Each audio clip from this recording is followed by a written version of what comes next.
Ebola. The very name evokes fear, conjuring images of a swift and deadly disease. With a mortality rate that can reach up to 90%, Ebola is one of the most virulent diseases known to mankind. This terrifying virus attacks the very core of our defenses, our immune system, often overwhelming it before it can mount an effective response. The human body, however, is remarkably resilient. Even when faced with a foe as formidable as Ebola, our immune system launches a complex and multifaceted defense. This defense involves a variety of specialized cells and signaling molecules that work together to identify, target, and destroy the invading virus. The outcome of this battle between virus and host depends on a delicate balance.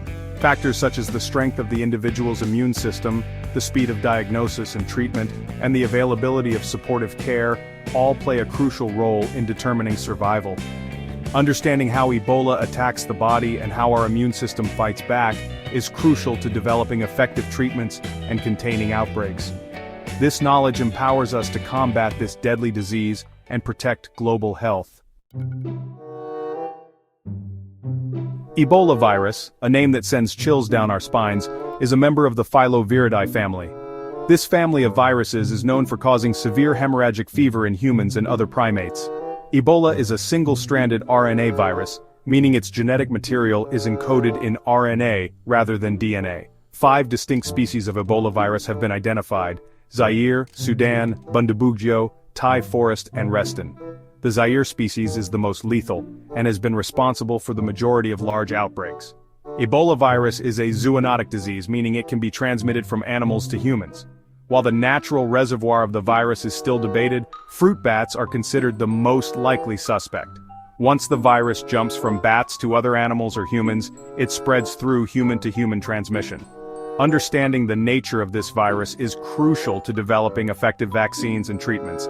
The more we know about its structure, its genetic makeup, and its life cycle, the better equipped we are to fight this deadly disease. Ebola virus is highly contagious, but it is not airborne. Transmission occurs through direct contact with bodily fluids of an infected person or animal. These fluids include blood, saliva, vomit, feces, sweat, urine, breast milk, and semen. Contact with contaminated objects such as needles, syringes, or medical equipment can also spread the virus. Burial practices that involve direct contact with the deceased have also been identified as a significant mode of transmission. The virus enters the body through mucous membranes, cuts, or abrasions in the skin. It can also enter through the eyes, nose, or mouth. The risk of transmission is highest during the later stages of the disease when the viral load in bodily fluids is at its peak. Poor sanitation and hygiene practices contribute significantly to the spread of Ebola. Overcrowded living conditions and inadequate access to clean water and sanitation facilities further exacerbate the risk of transmission. Once inside the body, Ebola virus targets specific cells of the immune system, primarily monocytes and macrophages. These cells, often referred to as sentinel cells, play a crucial role in initiating the body's immune response. Ebola virus binds to specific receptors on the surface of these cells, gaining entry into their cytoplasm. Once inside, the virus hijacks the cell's machinery to replicate itself, producing thousands of copies. This initial infection of immune cells is a critical step in Ebola pathogenesis. By targeting the very cells responsible for fighting infection, the virus effectively disables the body's early warning system and cripples its ability to mount an effective immune response. Section 5, the cytokine storm, a devastating overreaction. As the virus replicates and spreads within the body, it triggers a massive inflammatory response. This response, known as a cytokine storm, is characterized by the uncontrolled release of signaling molecules called cytokines. Cytokines are essential for coordinating the immune response, but their overproduction can have devastating consequences. In the case of Ebola, the cytokine storm leads to widespread inflammation and damage to blood vessels, organs, and tissues.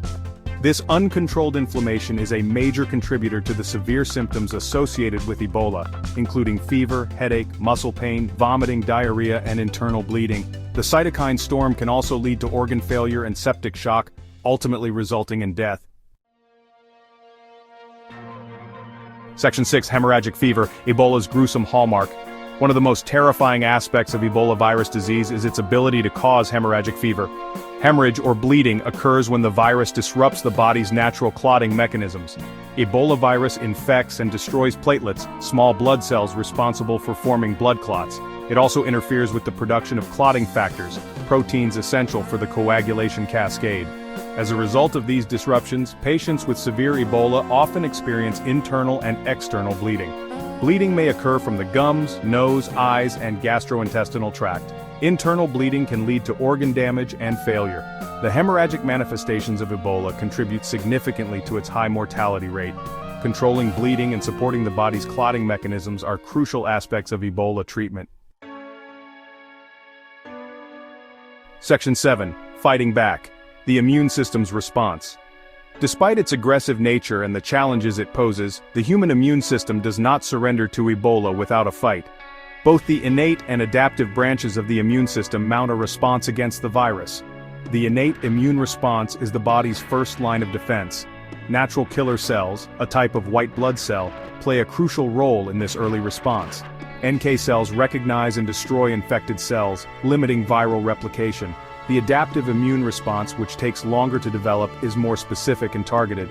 T cells and B cells, two types of lymphocytes, are the key players in this response. T cells directly kill infected cells, while B cells produce antibodies, specialized proteins that bind to and neutralize the virus. Antibodies can prevent the virus from entering cells and can also mark infected cells for destruction by other immune cells. Section 8.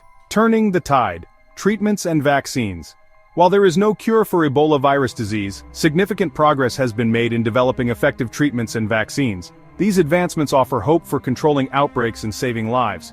Experimental antiviral drugs such as remdesivir and ZMapp have shown promise in treating Ebola. These drugs work by inhibiting viral replication, giving the immune system a chance to fight back. Several Ebola vaccines have also been developed, with the RVSV-ZBOV vaccine showing remarkable efficacy.